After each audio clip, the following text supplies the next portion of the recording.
திராவிட முன்னேற்ற கழகத்தின் சார்பிலும் எங்களுடைய தலைவர் முத்துவேல் கருணாநிதி ஸ்டாலின் அவர்களுடைய சார்பிலும் நாடாளுமன்ற உறுப்பினர்கள் இந்த இளைஞர்களுடைய போராட்டத்திலே அவர்களோடு உறுதியோடு நிற்கிறோம் என்பதை தெரிவிக்கக்கூடிய வகையிலே கலந்து கொண்டிருக்கிறோம்.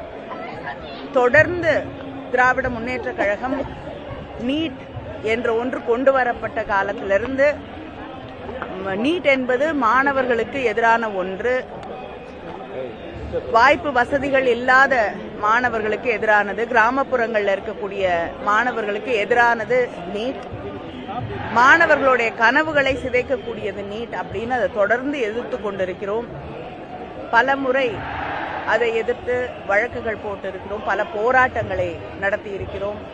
அது மட்டும் இல்லாமல் திராவிட முன்னேற்ற கழகம் ஆட்சி பொறுப்பிலே இருந்த காலகட்டத்திலே அதற்கு எதிராக சட்டமன்றத்திலே சட்டம் நிறைவேற்றப்பட்டு, ஆனால் வழக்கம் போல கவர்னர் அதில் கையெழுத்து போடாம இப்பொழுது குடியரசுத் தலைவர் வரை அது அவரும் கையெழுத்து போடாமல் சட்டமாக மாறாத ஒரு நிலை இருக்கிறது.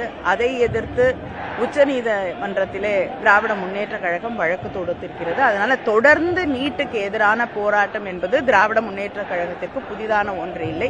இன்று நாடு முழுவதும் இருக்கக்கூடிய இளைஞர்கள் நீட் எவ்வளவு அவர்களுக்கு எதிரான ஒன்று என்பதை புரிந்து கொண்டு போராடி கொண்டிருக்கிறார்கள்.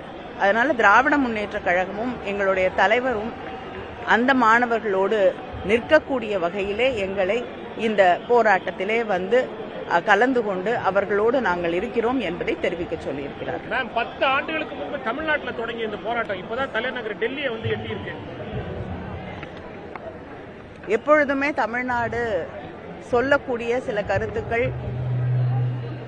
அது நாடு முழுவதும் இருக்கக்கூடிய எல்லாரையும் எந்த வகையிலே பாதிக்கும் என்பதை எடுத்து சொன்னாலும் அது சில நேரங்களிலே தமிழ்நாடை மட்டுமே குறிக்கக்கூடிய ஒன்றாக இந்த நாடு அதை பார்த்து விடுகிறது. ஒரு காலகட்டத்திலே அது நாட்டின் எதிர்காலத்திற்கு எவ்வளவு முக்கியமான ஒன்று என்பதை புரிந்து கொள்ளக்கூடிய காலகட்டம் வரும்பொழுது அதை புரிந்து கொள்கிறது.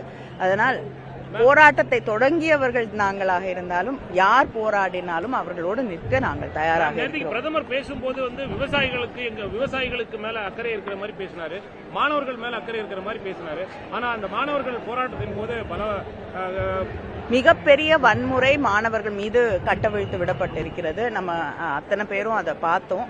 அதனால அக்கறை இருக்கக்கூடியவர்கள் வன்முறையை கட்டவிழ்த்து விட மாட்டார்கள்.